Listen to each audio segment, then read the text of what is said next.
Hi guys, welcome to DD nature. Vinayagar Chaturthi வருதுங்க. வர August மாதம் இல்லை, இதுதான் ஆகஸ்ட் மாதமே.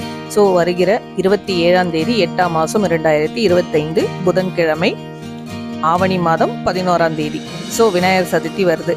அந்த விநாயகர் சதுர்த்திக்கு நம்ம அர்ச்சனை செய்யறதுக்கு 21 பூக்கள் 21 இலைகளை வைத்து நம்ம அர்ச்சனை செஞ்சோம்னால் குடும்பத்தில் ரொம்ப செல்வம் செழிப்போட நோய் நொடி இல்லாமல் எப்போவுமே சந்தோஷமாக வாழ்நாள் முழுவதும் நல்லா இருக்கலாம்.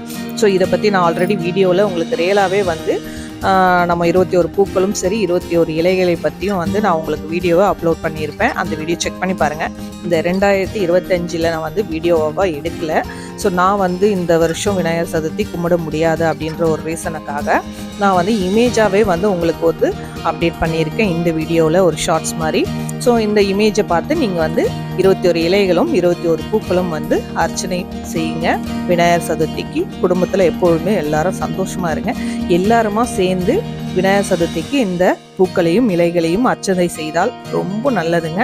இது எல்லாருக்கும் தெரிஞ்ச விஷயம் தான், தெரியாதவங்களுக்கு ரொம்ப யூஸ்ஃபுல்லாக இருக்கும். நான் ஏன் இப்போ 2 நாள் முன்னாடி வீடியோ அப்லோட் பண்ணுறேன் அப்படின்னு பார்த்தீங்கன்னா, விநாயகர் சதுர்த்திக்கு முந்தின நாள் சிலருக்கு இலைகள் பூக்கள் கிடைக்காது. ஏன்னா நமக்கு போன வருஷம் வீடியோ போடும்பொழுது நிறைய சப்ஸ்கிரைபர்ஸ் சொல்லியிருந்தாங்க, வியூவர்ஸ், எனக்கு சில பூக்கள்லாம் கிடைக்கல, சில இலைகள் கிடைக்கல அப்படின்றதுக்காக 21 இலைகளுக்கு பதிலாக நான் 25ஆவே போட்டிருக்கேன். பூக்கள் ஈஸியாகவே கிடைச்சிரும்.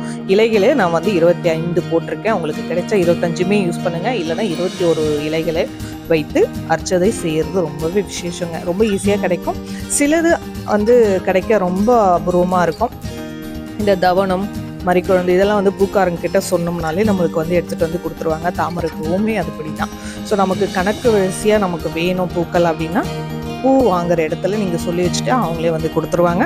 உங்களுக்கு இன்னும் ஏதேனும் டீட்டெயிலாக உங்களுக்கு தெரியணும்னா கமெண்ட் செக்ஷனில் கமெண்ட் பண்ணுங்கள். நான் உங்களுக்கு உடனே ரிப்ளை பண்ணுறேன்.